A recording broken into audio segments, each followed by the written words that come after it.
Like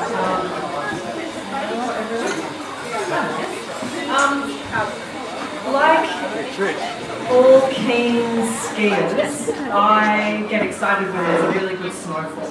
But my favourite Australian ski season of all time happened a long time before I was born. 1964 was the year, and people who were trying to get to their ski holiday were snowed in, especially the people that were trying to take the unreliable chairlift from Thredbo to Charlotte Pass, which had broken down yet again, even though it had only been installed a couple of years before. So the people who had some experience skiing set off on their skis to get from Thredbo all the way to Charlotte's over the mountain to reach their accommodation. People who couldn't ski just wore their normal city clothes and hiked from Thredbo to Charlotte's. And when some people were wearing leather court shoes at the time, Trish Fitzgerald. And some people had one ski trip before that, and so stumbled and skied and snowplowed their way to Charlotte Pass. When they got there, they found the famous Kosciuszko chalet buried under the snow, with a tunnel going down, lit with candles, where they finally found refuge in the bar. And whose eyes locked across the bar? One man wearing an alpine sweater knitted by his mum. A bedraggled but cute girl, young teacher, who was wearing court shoes that were disintegrated and the rest is history. So that's my favourite ski season. I brought my two beautiful parents together, and that's why we're here today. We have the Bronte boy and the girl from Cessnock. One thing that I love that Mum and Dad have in common, even though they grew up in different parts of the state, they're both the children of very special women who had to put off having their first child until after the Depression. So Mum and Dad's mothers, the wonderful Margaret Burke and the beautiful May Fitzgerald, were both 30 when Mum and Dad were each born in 1938, which was old for the time. And then another 7 years later when lovely baby Dennis over there and Gary, who's not with us today, when they came along. So they were very special women, and they were both, put off the start of their families until more prosperous times. Mum's family came from, Mum's side of the family came from England. Gary did some research to find out about the background of the English family, and apparently we come from an illustrious line of chimney sweeps. And so Mum's grandfather ended up in Australia to see if the family should come and live here, but then he enlisted and went to Gallipoli as an Australian soldier, even though he was an Englishman. And after all that professional soldiering, he ended up back in Australia and somehow ended up as the editor of the Cessnock Eagle, the newspaper. So he managed to segue from chimney sweeping into professional soldiering into journalism. And I just want to point out my lovely Burke relative table over here. And I just want you to, if you have ever written a book or worked as a journalist, would you put your hand up, please? Libby, put your hand up. Libby writes books, and these guys are journalists. So, better than chimney sweeping? Do you think it was a good journalist? And meanwhile, Dad was growing up in Bronte, and his lovely dad was a cabinet maker and a carpenter, and he used to work at the Everleigh rail yards, fitting out the old trains with the beautiful wooden interiors. And my lovely Brad would come by on the train from Bankstown on her way to work in the city as a bookkeeper, and they would make an appointment to wave at each other from Everleigh rail yards as the train went by, and they would wave to each other, and that was in their courtship. They were very special people. And we have Dad's cousin Russell here today. Russell, where are you? Standing there. So Russell has the privilege of having known Dad since he was a rotten little kid running around. And we have Brian Chapman here, who Dad's lovely cousin Beryl was so in love with Dad as a little girl that she named her son Brian after him. So we've got two Brians in the room today.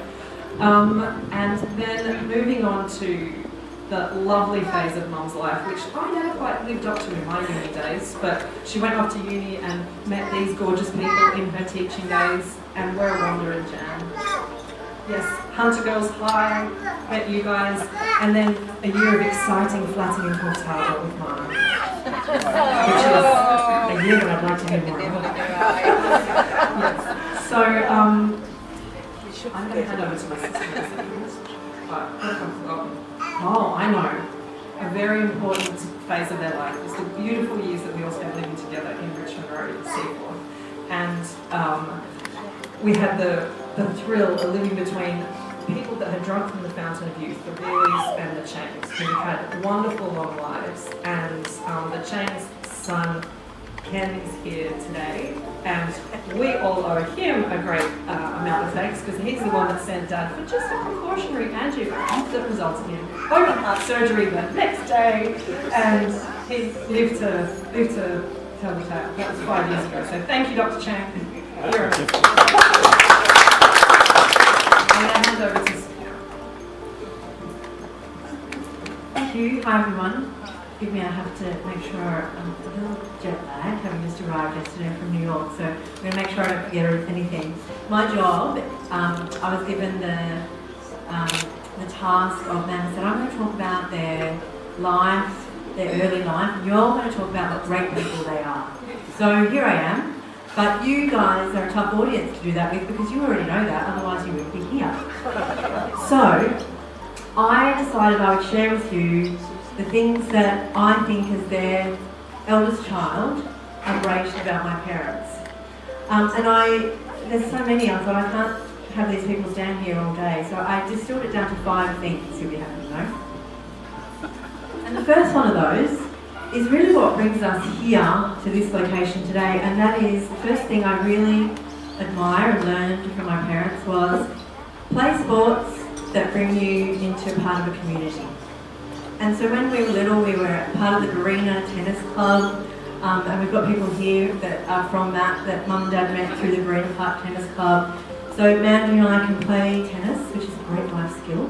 But they also had a great community there. There's the Tuesday night barbecues, and it's a really nice thing to do in your life, to have a community around you via something like playing tennis. Won't surprise you to learn that they're also members of golf clubs. Right here at the Manly Golf Club, and they've got a fabulous community of friends who they met via the golf club. Sadly, the children have been a big disappointment where golf is concerned. Neither myself, nor Amanda, or Tom, despite the fact that Tom has members of the golf club on both sides of his family, both myself and his dad, both families are members here. None of us have decided to play golf here, despite gifts of golf shoes and clubs along the way. Never really worked. The other sport is skiing. Now, skiing is something that we all got into, and it became our family thing. Before I think I could just walk. I think I was 2 years old when I first got on skis. And Dennis and Susie, Ben, you weren't alive at the time yet. You came along shortly after. I learned to ski when I was 2. Susie was a ski instructor, so I had my own personal ski instructor. And I think I stood at the top of the very small hill and ate snow and said I was just thinking I was going to ski in a minute. So I'm told. But skiing then became our family sport, and you've heard Amanda talk about how Mum and Dad met at the snow. So it went on to become a real part of our family, and you can't really be part of the Fitzgerald family unless you're a skier. So Kai, I know you're new to the family, but we're taking him skiing in about 10 days' time because he's just got to learn. That's the way it is.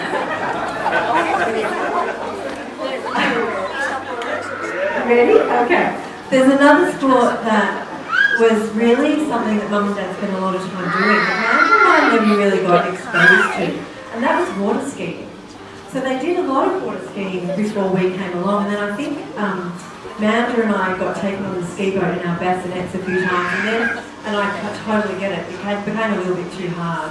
So we never learned, I still to this day, I have never water skied. I'm not bitter about it at all, but they never taught me how to do that. So that's one thing that I'll probably never learn. But I will tell you that I remember going to one of Dad's work parties. I think it might have been his retirement party. All of his work people were there when he was running the company as the managing director. And it was a beach party and the young sales guys were all water skiing. And they said, they were teasing, they said, come on Brian, come on, show us how you can ski. And I was, I guess, about 15 at the time, that like peak of when you think your parents are so embarrassing. And I was like, oh my gosh, like, don't do it. And Dad was like, oh, okay, yeah, I'll have a go. And they're like, oh yeah, the old guy's going to have a go at skiing. And Dad was like, I don't really think I'll get in and start. I think I'll just do a beach start. And I thought, oh my God. They gave him one ski. He got on the ski and did the most graceful beach start. He skied around on this one ski. And then I thought, my God, he can actually do this. This is incredible. And then the boat came past and he just let go of the rope and skied right up onto the beach. I was like, oh my God, this man's brilliant. And yet, the skill, again, he never passed that skill on to me, but I'm not bitter at all. So number one, do a sport that brings you a community. Number two, travel. This is what I've learned from my parents. They're great travellers. They always have been. And it's something that Manda and I are pretty passionate about and has been part of our lives, and it's something that we can thank them for teaching us. I think the first travel story that came to mind for me was when Mum and Dad, I was 9 and Manda was 7, and Mum and Dad had obviously planned what they thought was the best trip a 7-year-old and a 9-year-old could possibly imagine. And they'd obviously planned this trip. Now that I'm a parent, I can kind of relate to what this must have been like. They planned it, and then they came to us and they sat us down and they said, we're going on a holiday. Where could you go if you could go anywhere in the whole world? Thinking, obviously, we're going to say Disneyland, because that's what they planned. But our little 9 and 7-year-old selves, guess what we said? The best thing we could think of. Jenolan Caves! We were like, yay, are we going to Jenolan Caves? And Mum and Dad were like, oh, no, but what about Disneyland? We're like, oh, that's great too, yeah, thanks. But we've had some amazing trips together and family, and we will have several more ahead of us. So that's something that I think has been really a special part of our life as a family and really important. Number 3 is something that Mum in particular has taught me, and that is that you can be a smart, well-educated, successful woman, really trying to grow, and you can also have a career, and you can be a dedicated, loving mother as well. So here I am doing that. But Mum, for her time, set the most incredible example of that for us, and for that I am very grateful.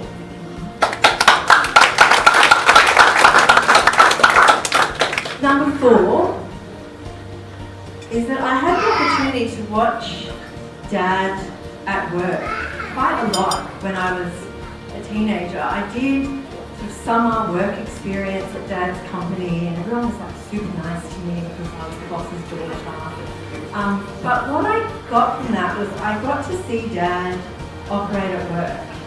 And I don't think I've never said this to him, so this is probably going to be a little bit of a surprise. But I was trying to think of the things that are really important that I've learned from my parents. And this is one that comes up for me all the time, and that is that I learned how to be in business and how to be a good leader from my dad. I watched him with I watched him with his team, and I watched him lead with such humility and earn their respect and treat his people really well. And I watched him also, and I learned from him that the most important thing that you can never ever compromise is your integrity. So that's how I operate myself, and I learned that from my dad. Yay. Number 5. Number 5 is something that I think is really important that I learned from both my parents, and that is how it feels to be a person that has a team that's in your corner, always.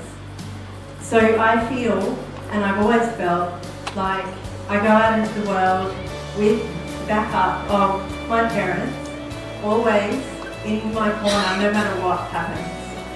And I know this, and those of you who know me know that I've tested this theory throughout my life a few times. And they have never, ever disappointed me, ever. I've done some crazy things, not the least of which is ringing up from Whistler saying, I can't talk now, I just need you to transfer $5,000 into my bank account. Hang on. I think I mentioned that I was in the hospital as well. Can't talk, I'll call you when I can, please. $5,000 now, goodbye. And this was, I don't know, probably nearly 20 years ago, so mobile phones weren't really a thing. You know, Dad's quite tech savvy, and I thought, gee, I hope he can do this, I hope it works. And 2 minutes later, their money appeared in my bank account. And what they didn't know was I'd broken my leg skiing, and I was in the hospital because I was in Canada. No one would look at me unless I paid them $5,000 first. And I didn't have any money because I was on a free trip for travel agents. So I was like, what am I going to do? And the doctor came in and said, you've got $5,000, right? And I was like, yes, of course I do. I'll quickly ring Dad while they're out of the room. And sure enough, they came through, but I knew they'd be sitting by the phone waiting for that phone to ring so they could find out what sort of trouble I'd got myself into. But they're the most reliable people you could ever meet. And I know with 100% accuracy that it doesn't really matter what I do. If I go to them and say, I've got myself into a spotted bother, I've done something really silly, they will back me up 100% all the time, every time. I was the kid that went to school with a note in their pocket with my mum's signature on the bottom, just in case I needed something. Just write whatever you want in there, sweetheart, I trust you. Always, 100% in our corner, no matter what we do. And that's a very powerful thing to go out into the world knowing that you've got backup. And they're always there for you, and they believe in you. And it doesn't matter what you do, they'll just be interested and proud, and they'll back you up 100%. So I know that that's what I try and be for my boys, 2 of them now. And I know I see Amanda doing that every day with her 2 beautiful little girls. So thank you for that gift. It's really very special. So then my 5 really important things that are most important to me that I've learned from my parents. And that's my way of sharing with you how special that I think that they are. One final thing, this is a joint birthday party, because they both turned 80 in the same year, Dad in July and Mum tomorrow. And there's one very special thing about being born on Christmas Day. And my mum always said, people feel a bit sorry for you when you're born on Christmas Day, but Mum always said it's fine because I've always got all my family around me. So we have at 9:30 tomorrow, we'll interrupt Christmas, and we're like, Mum, it's your birthday, we'll sing, we'll give her a present, and then she'll go back into the kitchen and keep cooking. And that's what it's been like for as long as I can remember. But one time, when she turned 50, the Stewarts aren't here with us today, unfortunately they couldn't join us, but they were kind enough to throw her a surprise 50th birthday party. And they brought out the cake and they sang, and Mum started to cry. And I was like, why are you crying, Mum? And she was like, I've never had a birthday cake before. And she was 50. So today, what will be really special, this will be Mum's 2nd birthday party.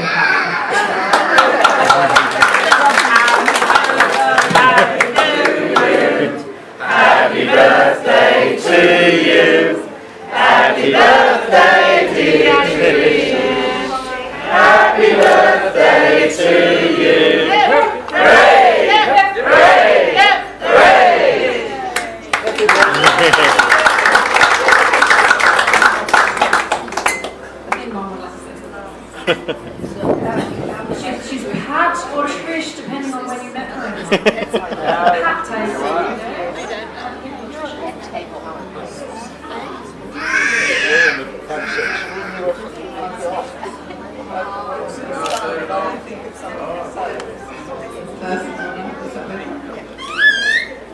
I thought I might elaborate on the skiing trip 55 years ago. As one of the girls suggested, I'd come through the snow and I arrived at the chalet. And went into the reception area, and there in the reception area was this tall man with a white skivvy and a red jumper on, looking extremely handsome. And I thought, wow, that looks all right to me. The next day, I was in the ski class, and one of the guys in the class was the man I'd seen with the handsome one, and he invited me to dinner. I thought, oh, getting even better. So Brian was there, and I've found over the years, not only is he the handsome one, but he's the kindest, most reliable, honest person you would ever come across. So I'm very lucky to have shared my life with him. My father used to call him the golden boy, and I think that's quite appropriate. The life we've shared together, as you can see, with our girls, the most important things in our lives. Their family, lovely Tom, two beautiful little girls, and now our delicious little Colin. And one of the things that they've done with such wisdom is to choose their partners, Samuel and Keith, who are simply the best. So we're very fortunate that that's the life that we have, and we're so grateful for it. As you get to this age, looking back over the years, the most important thing in your life is your friends, and we have delicious friends here today. Going right back to a couple of friends from university, Poncy, who's just arrived, and Margie, who's over there. We're friends at university before I met Brian, and then after all, we've met all of you lovely people, and I think Brian would like to pay tribute to that part of our life.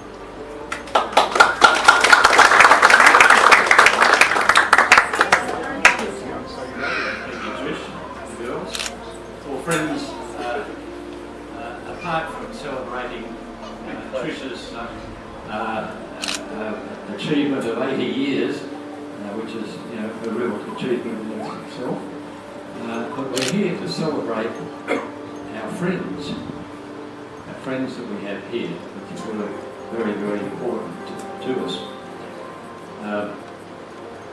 Trish, with her birthday on Christmas Day, has always had a bit of a problem because obviously she didn't have the spotlight on her during the celebrations over the years. So when I first met her, it was made very clear to me that one present for Christmas and birthday was not acceptable. I've always had to have two, which, being a great shopper, has always been a bit of a problem for me. But looking around the room here, we've got just so many friends and groups of friends, and it's probably started off before we were married, and just after we were married, we had our group, as we called it. We went to picnics and barbecues and dinners and drank far too much at every occasion.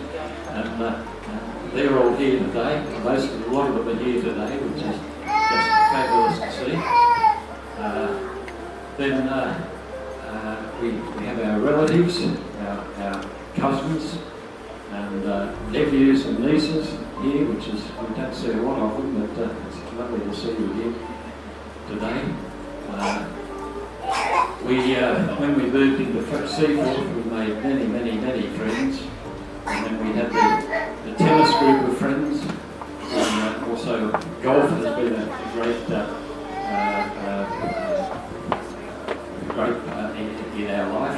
must say with tennis, the tennis friends still get together for a barbecue every month, sometimes more often. But unfortunately, nobody plays tennis anymore. So we still go to the tennis club and have the barbecue up there, which is great.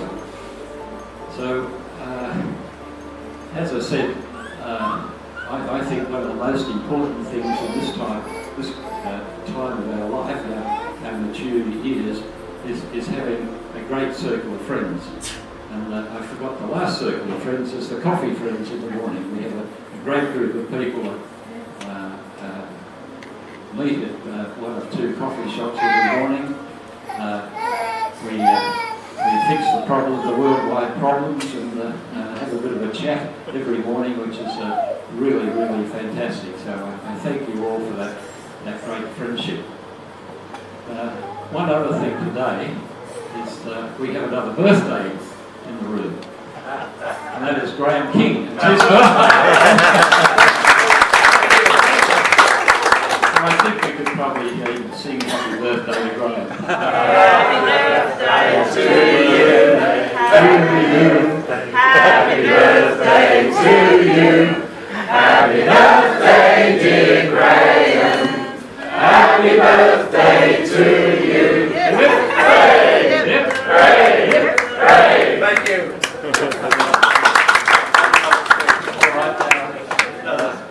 I'm going to make this very brief. I want you all to keep eating and drinking and have a good time and a good chat. Have a very, very, very Merry Christmas to you all, and a very healthy, happy and successful New Year. And thanks to my lovely girls for organising this event. And thanks to the lovely broadcast staff, especially Catherine, for all this amazing work. Just one little housekeeping note, we have 2 birthday cakes over here. Mum gets a birthday cake, yay! And the one on the right, the chocolate one, is small because that's the gluten-free one, so it's all for Betty Hammond. So if you need to have a gluten-free cake, please have a piece of chocolate cake when we cut them up. Thank you everyone for being here.